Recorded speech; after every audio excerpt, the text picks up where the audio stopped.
جی میرے ساتھ اس وقت سربراہ مسلم لیگ ضیاء اعجاز الحق صاحب موجود ہیں. آئیے ان سے سیاسی صورتحال پر گفتگو کرتے ہیں. اعجاز الحق صاحب یہ بتائیے کہ آپ کیا فورس سی کر رہے ہیں؟ تحریک عدم اعتماد جو آئی ہے وفاق میں وزیر اعظم کے خلاف، یہ کامیاب ہونے جا رہی ہے یا نہیں؟ دیکھیں، بظاہر تو لگ رہا ہے کامیاب ہونے جا رہی ہے، کیونکہ اب کچھ لوگ ان کے بھی سلپ ہو گئے ہیں اور کچھ اتحادی جماعتیں بھی شرما رہی ہیں. تو لیکن مجھے لگتا نہیں ہے، کیونکہ جو مجموعہ اکٹھا ہوا ہے ان کا کوئی کامن ایجنڈا نہیں ہے سوائے عدم اعتماد کے. نہ ان کے پاس آگے فیوچر کا کچھ ہے. ابھی تک یہی فیصلہ نہیں ہوا کہ کون کیا بنے گا. تو مجھے نہیں لگتا کہ یہ تحریک عدم اعتماد جو ہے وہ کامیاب ہوتی ہوئی نظر نہیں آ رہی مجھے. آپ کے پاس کیا انفارمیشن ہے؟ آج شیخ رشید صاحب نے بھی یہ دعویٰ کیا ہے کہ اپوزیشن کے کچھ لوگ حکومت کے ساتھ ہیں اور جس دن ووٹنگ ہوگی وہ ووٹ نہیں ڈالنے جائیں گے. کیا یہ بات درست ہے؟ دیکھیں، ہر جماعت جو ہے نا وہ کوشش کر رہی ہوتی ہے کہ عدم اعتماد کرنے والے بھی پورا زور لگا رہے ہیں گھروں میں بیٹھ کر یا سڑکوں پہ بیٹھ کر، مطلب کسی سے ملاقاتیں وغیرہ وہ اتنی نہیں کر رہے. اور حکومت بھی لازمی بات ہے کوشش کرے گی کہ ان کے جو لوگ ہیں وہ توڑے جائیں. لیکن میرا خیال ہے کہ کوئی بیچ کا راستہ نکالنا پڑے گا. ہو سکتا ہے کہ الیکشنز جو ہے وہ کچھ عرصہ پہلے ہو جائیں. ہو سکتا ہے کہ عدم اعتماد جو ہے وہ فیل ہو جائے.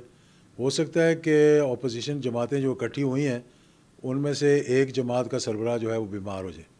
اچھا، یہ بیمار کون ہو سکتا ہے؟ یہ تو اب آپ چھوڑ دینا اس پہ کہ کون بیمار ہو سکتا ہے. لیکن سب جو ہے اس وقت میرا نہیں خیال کہ ایک پیج پہ ہیں وہ لوگ بھی. اچھا، یہ جو آپ نے بات کی ہے کہ انتخابات قبل از وقت ہو سکتے ہیں، یہ شیخ رشید صاحب نے بھی بات کی ہے، تو کیا ایسا کوئی زیر بحث ہے موضوع؟ بالکل زیر بحث ہے. کچھ اخبارات کے اندر بھی آ چکا ہے. کوئی میں ایسی کوئی نئی بات نہیں کر رہا کہ اس وقت جو ملک کے حالات ہیں، جو ملک کی اکانومی ہے، جو انٹرنیشنل حالات ہیں، اس وقت اس ملک کو ڈی اسٹیبلائز کرنا میرا خیال ہے کہ نہ پاکستان کے حق میں ہے، نہ اسٹیبلشمنٹ کے حق میں ہے، نہ باہر کے ممالک جن کے ساتھ ہمارا رابطہ ہے، چائنا ہو گیا اور ہمارے دیگر جو دوست ہیں. تو اپوزیشن کی جو ڈیمانڈ یہی ہے نا کہ بھائی خان صاحب کو نکالا جائے اور الیکشن کروائے جائیں. یہی ان کی خواہش ہے. تو میرا خیال ہے اگر کوئی بیچ کا راستہ ان کو دے دیا جائے گا تو 2 دن کی مہلت ابھی انہوں نے لے لی ہے کہ اپنی جو لانگ مارچ ہے وہ یہاں سے جو جا رہے تھے آج ہٹا کر 26 کو کر دیا. ہو سکتا ہے کہ یہ 26 کو بھی نہ ہو، اس سے پہلے کوئی راستہ بیچ کا نکلے. تو یہ لانگ مارچ جو پوسٹ پون کی ہے مسلم لیگ نون نے، کیا وجہ اس کی آپ کی کیا سمجھ آتی ہے؟ اس کی وجہ یہ ہوگی کہ بات چیت ہو رہی ہوگی، کوئی بیہائنڈ دا سین کوئی راستہ نکالنے کا سوچ رہے ہوں گے کہ کیا راستہ نکلے.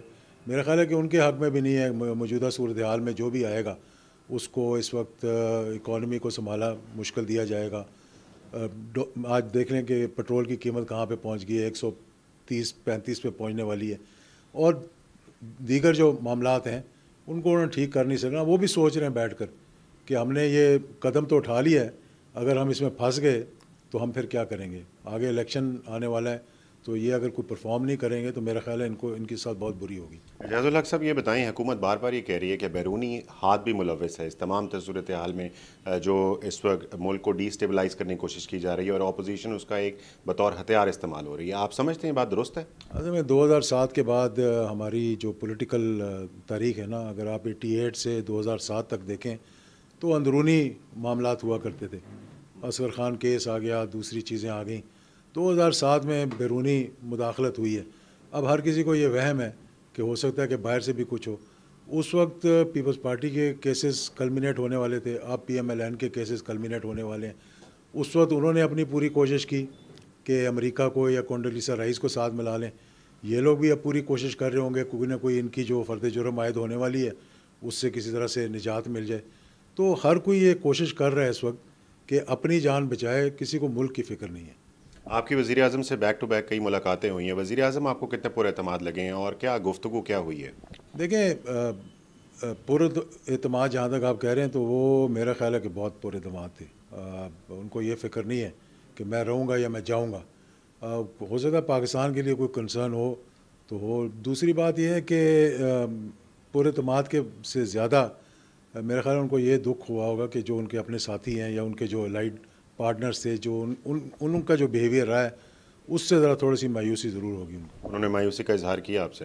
وہ اتنا زیادہ نہیں کیا، لیکن ہاں مطلب اس قسم کی بات ہوئی ہے. لیکن ویسے پر اعتماد ہے اور میرا خیال ہے کہ دیکھتے ہیں اب آگے کیا ہوتا ہے. بہت شکریہ جی اعجاز الحق صاحب کی گفتگو آپ نے سنی، جن کا یہ کہنا ہے کہ مسلم لیگ نون کا لانگ مارچ اس لیے التوا کا شکار ہوا ہے کہ ان کے نظر میں پردے کے پیچھے کچھ بات چیت جو ہے وہ جاری ہے۔